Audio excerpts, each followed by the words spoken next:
Welcome back to the Movement Network with Bart, and today we're going to talk about Adrien the Problem Broner and the fact that, according to him, he gets nothing out of fighting rigorous progress. And I agree with Broner 100%. 100%. I don't think a lot of people want to see this fight. But at the same time, Adrien Broner does not have a lot of options, okay? So if we go through Adrien Broner's record, his last fight versus Manny Pacquiao, I think the only one that thought that he won that fight, because apparently he thinks that he won that fight, is him and maybe a couple of his family members. Before that, 2019 he fought Manny Pacquiao. 2018 he fought Jesse Vargas, and that was a draw. Even though I gave the fight to Adrien Broner. Excuse me. I think Adrien Broner won the fight clearly by at least 1 or 2 rounds. But when a fight is that close, 1 or 2 rounds, it could go either way. So I'm not going to complain about that one. Then he lost with Mikey Garcia. Now that was a fight he should have won. Mikey Garcia was coming up, even though Adrien Broner has always had a discipline problem. The same thing with Tank Davis. Adrien Broner has a problem making weight, therefore he had to go up to 147 pounds because his natural weight, 130, he couldn't make it anymore. Then he lost to Sean Porter. That was a good fight, even though Adrien Broner still to this day has the same problem, which is letting his hands go. He refuses to let his hands go. Adrien Broner since day one has had that issue. And then, of course, 2013, 2014, I can't recall, he fought Marcos Rene Maidana, which he lost. At the time, it was an embarrassment. We all remember the memes, how he was going down and holding the rope. Something's going on with my eyes today. Sorry for that.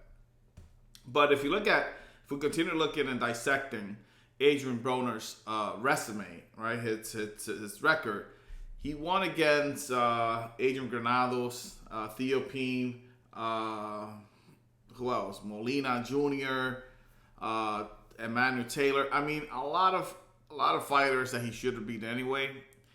Every time for me, Adrien Broner steps up, they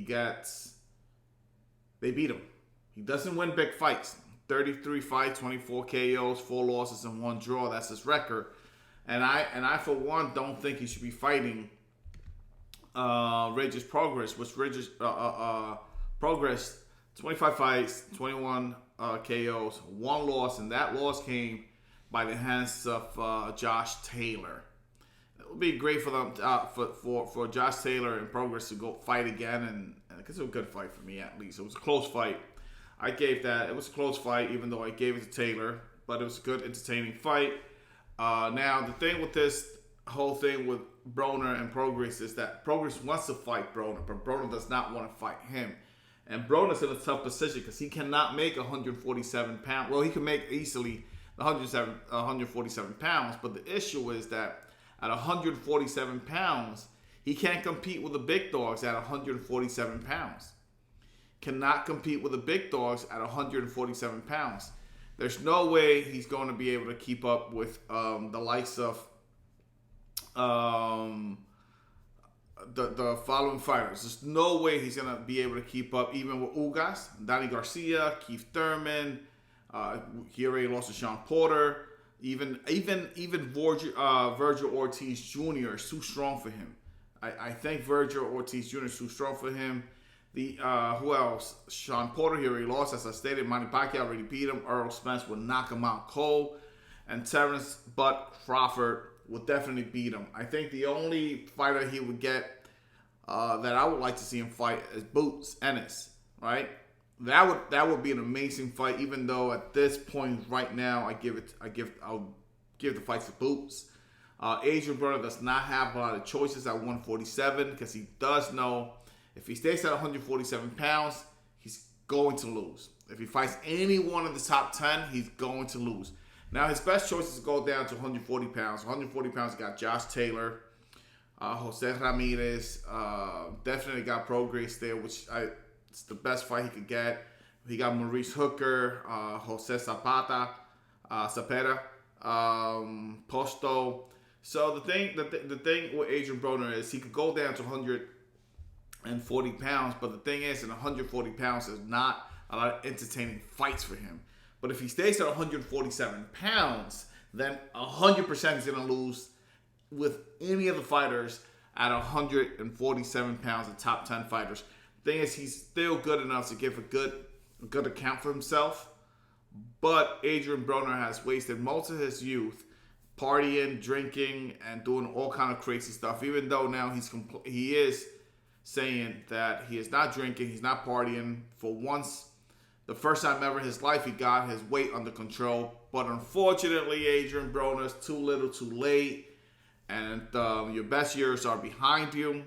And I do think that if you go against anyone in the top 147, you will get knocked out easily at this moment.